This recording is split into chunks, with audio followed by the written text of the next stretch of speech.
In 1968, the American Heart Association made an announcement that would influence people's diets for decades. They recommended that people avoid eating more than 3 eggs a week. Their reasoning was that the cholesterol packed into egg yolks could increase cardiovascular disease risk.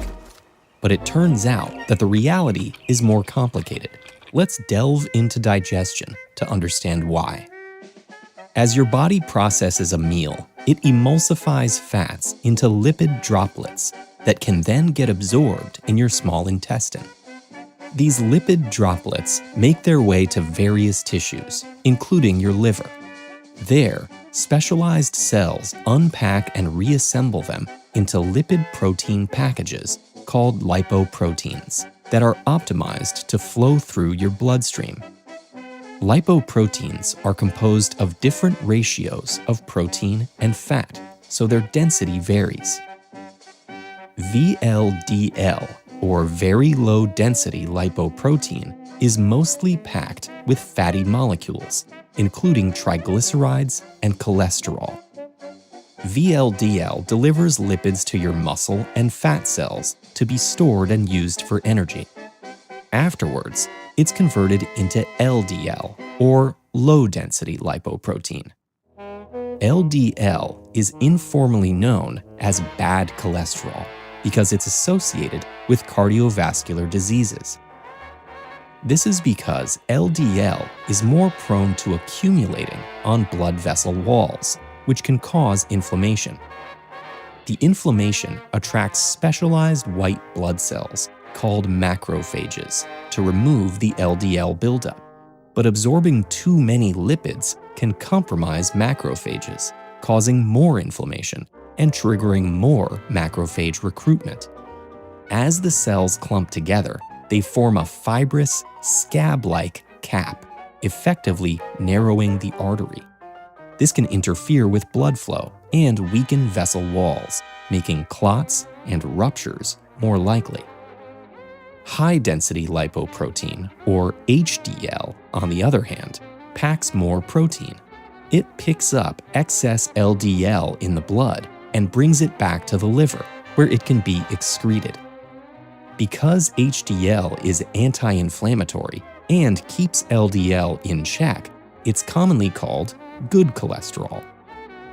Doctors order lipid panels to understand the concentrations of different kinds of lipoproteins and their building blocks in your blood. All lipoproteins are essential to your body's functioning, but it can become a problem if the different kinds get out of balance. Some people are simply predisposed to having higher cholesterol. For example, certain gene variants cause LDL receptors to behave abnormally, leaving more LDL circulating. Otherwise, different lifestyle factors can influence blood lipid levels, and food is one of them. So, what's the deal with eggs? Their yolks are indeed high in cholesterol, which prompted the American Heart Association's 3-egg weekly limit in 1968. But while some of the cholesterol in your blood comes directly from cholesterol found in food, your body actually makes a vast majority of it from the different fats you consume. Saturated and trans fats found in animal, palm, and coconut products can drive your liver to create more VLDL and LDL packages. Unsaturated fats, meanwhile, are abundant in foods like fish, nuts, and seeds, and have anti-inflammatory properties that help counteract LDL buildup. A food's fat composition has a greater effect on blood lipid concentrations than its cholesterol levels. So, the high cholesterol found in egg yolks isn't actually of too much concern. Egg yolks contain some saturated fat, but not too much, and they also contain unsaturated fats. Generally, an egg a day is considered nutritious. But it's not just what fats you eat, but what you eat them with. Fibrous fruits, vegetables, and whole grains help lower LDL levels by affecting how fats are absorbed in the digestive tract. Overall, getting plenty of unsaturated fats and fiber seems to help keep LDL in check. And other activities can also impact lipid levels.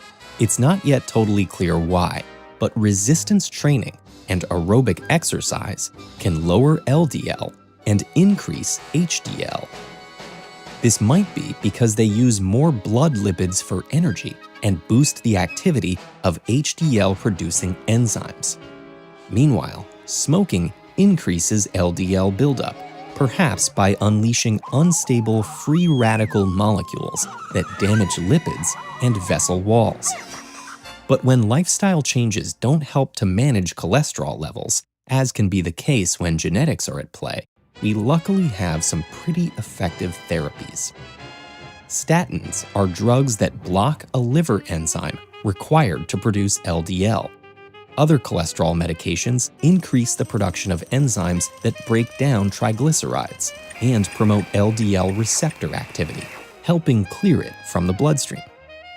When it comes to cholesterol health, it's important to keep the whole picture in mind, on and off the plate, so things don't get all, scrambled. Do you ever feel like you don't know enough about your own body? Subscribe to this channel to learn about everything from baldness to muscle growth to why we have hair in such random places.